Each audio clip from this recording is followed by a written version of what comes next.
अस्सलाम वालेकुम स्टूडेंट्स। बेटा उम्मीद करता हूँ कि आप खैरियत से होंगे।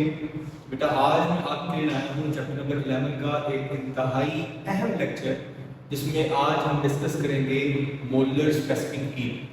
बेटा आप इससे पहले स्पेसिफिक हीट कैपेसिटी के बारे में पढ़ चुके हैं, जो कि मैट्रिक में डिस्कस किया। स्पेसिफिक हीट क्या होती है बेटा? जिसमें आप क्वांटिटी को फिक्स कर देते हैं। क्वांटिटी को आपने फिक्स कर दिया, इसके अमाउंट इतनी लेनी चाहिए, और यहाँ पर दो चीजें डिस्कस करते हैं। एक अमाउंट फिक्स करते हैं, एक टेम्परेचर इंक्रीज फिक्स करते हैं। लेट्स सपोज कि अगर मेरे कोई सब्सटेंस है, मैं कहूंगा कि 1 किलोग्राम सब्सटेंस का 1 केल्विन टेम्परेचर इंक्रीज करना पड़े, तो उस दौरान जो हीट चाहिए होगी उसको स्पेसिफिक हीट कहते हैं। अब ये बात अगर मैं सॉलिड या लिक्विड के लिहाज से बात करूं तो ये रीजनेबल है, लेकिन जब गैसेस की बात करते हैं तो गैसेस में अमाउंट को किलोग्राम में लेना ठीक नहीं। क्यों? क्योंकि 1 किलोग्राम जब डिफरेंट गैसेस का लेंगे तो डिफरेंट मॉलिक्यूल्स आएंगे, किसी में कम आएंगे, किसी में ज्यादा आएंगे। तो बजाय इसके कि हम किलोग्राम इस्तेमाल करें, हम इस्तेमाल करते हैं 1 मोल। गैसेस में 1 मोल इस्तेमाल करते हैं। क्यों? क्योंकि 1 मोल में इक्वल नंबर ऑफ मॉलिक्यूल्स होते हैं। यही इसकी डेफिनेशन है बेटा। देखें, the molar specific heat of a substance is defined as heat required, तो heat चाहिए क्या करने के लिए? to raise the temperature of 1 mole, 1 मोल का टेम्परेचर बढ़ाना है। कितना बढ़ाना है? through 1 kelvin. 1 kelvin temperature increase करने के लिए जितनी भी हीट चाहिए उसको आप कहते हैं मोलर स्पेसिफिक हीट। मोलर कहा ही इसलिए गया है कि 1 मोल की यहाँ पे बात होगी।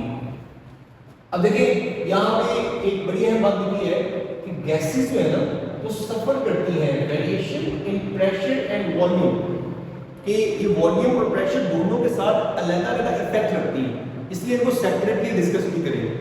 अगर हम बात करें इसके फार्मूले की तो स्पेसिफिक हीट को डिनोट करते हैं बेटा C के साथ। फार्मूला होता है Q/N del T। अगर मैस होता यहाँ पे M लिखते और वो किलोग्राम में होता, यहाँ पे N है मोल, इसको लिखेंगे नंबर ऑफ मोल्स की फॉर्म में। अब Q हीट है, N अमाउंट जिसको मोल की फॉर्म में लिया है, T टेम्परेचर। अब मोल कितने रखेंगे आप इसमें? मोलर का मतलब है 1 मोल रखना। यहां से अगर आप हीट निकालें तो हीट का फॉर्मूला क्या बनेगा? ये डिवाइड हो रहे हैं, इधर जाके मल्टीप्लाई हो जाएगा। तो जब आप N1 कंसीडर करेंगे तो Q will be C del T। आप देखेंगे कि आगे जब मैं फार्मूला इस्तेमाल करूंगा तो मैं डायरेक्टली फार्मूला इस्तेमाल करूंगा C del T। क्लियर? उसके बाद इसके यूनिट की बात करें तो हीट का यूनिट जाओ, अमाउंट जो कि मोल में ली है पर मोल, टेम्परेचर पर केल्विन। तो ये बेटा इसका यूनिट है आपके पास। इसी की मैंने आपको यहाँ बताया कि ये प्रेशर और वॉल्यूम के लिहाज से डिफरेंट कैरेक्टरिस्टिक रखता है, जिसके मुताबिक हम दोनों को सेपरेटली डिस्कस करेंगे। अब देखिए molar specific heat at constant volume, definition same हुई, बस काम कहां पे करना है आपने? कांस्टेंट वॉल्यूम पे। इसी तरह एट कांस्टेंट प्रेशर काम सारा वही है, लेकिन करेंगे एट कांस्टेंट प्रेशर। देखिए डेफिनेशन एग्जैक्ट सेम है। Amount of heat required to raise the temperature, किसका? 1 मोल का। कितना बढ़ाना है? 1 केल्विन। कहां पे करना है? बस इसलिए जो मेन पॉइंट है वो है कि eight constant volume, that's main point. अब इसके लिए फार्मूला क्या होगा? हीट हमने देखी C del T होती है, लेकिन अगर QV CV del T। V इसलिए लिखा है कि हम बात कर रहे हैं एट कांस्टेंट वॉल्यूम। अब लेट्स सपोज एक कंटेनर है, इस कंटेनर में आपने गैस फिल की है और वॉल्यूम आपने जो कि कांस्टेंट करती है। जब वॉल्यूम कांस्टेंट करते हैं तो बेटा आपको याद होगा मैंने लास्ट लेक्चर में आपको बताया था कि आपके पास वर्क एट कांस्टेंट वॉल्यूम नहीं होता। तो स्टूडेंट आपके पास फार्मूला क्या बनेगा? देखिए फर्स्ट का क्या है? QV del U plus W। तो आपको स्टूडेंट्स पता है कि work is equal to P del V होता है, और del V चूंकि यहाँ पे 0 होगा, क्यों 0 होगा? क्योंकि कांस्टेंट वॉल्यूम है। जब वॉल्यूम कांस्टेंट रहेगा तो चेंज नहीं आएगा। तो मेरे पास QV is equal to del U के बराबर। अब QV की वैल्यू क्या थी? CV del T। तो मैं यहां पे कह सकता हूं कि वो सारी की सारी हीट मेरे पास किस फॉर्म में आई है? Increase in internal energy. देखिए यहाँ पे कहीं पर भी एक्सपेंशन नहीं हुई, यहाँ पे फिक्स रहा है। जब ये फिक्स रहा है इसका मतलब वॉल्यूम चेंज नहीं हुआ, सिर्फ सारी हीट कहाँ पे गई है आपके पास इंटरनल एनर्जी के इंक्रीज में। सेम ऐसे molar specific heat at constant pressure, definition exact same, but यहाँ पे आके लास्ट में रखेंगे eight constant pressure, that's the main point. लेकिन आपको पता है बेटा कि कांस्टेंट प्रेशर पे आप वर्क परफॉर्म कर सकती हैं। लेकिन सेम कंटेनर लिया मैंने, पहले वॉल्यूम वही था, लेकिन जब कांस्टेंट प्रेशर होता है तो वो आपके पास वर्क डन करता है।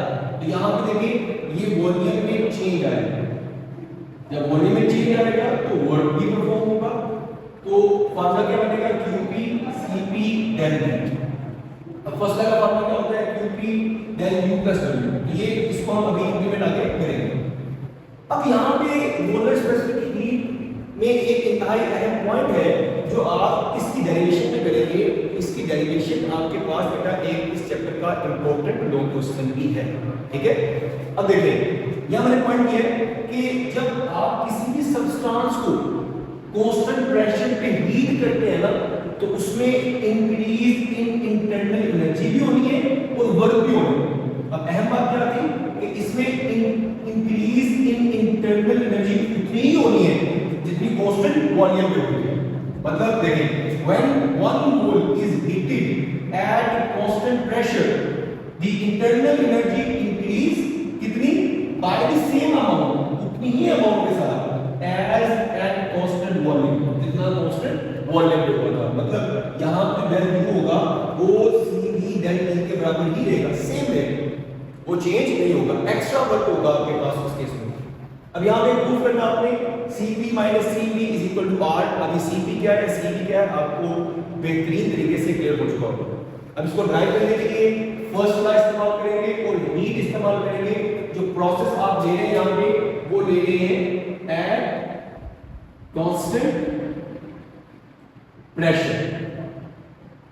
अब कांस्टेंट प्रेशर पे आपके पास बेटा जो QP है वो है Cp del T, del U है मैंने आपको बताया कि वो सेम उतना ही होगा जितना कांस्टेंट वॉल्यूम में था, और वर्क आपके पास होता है बेटा P del V।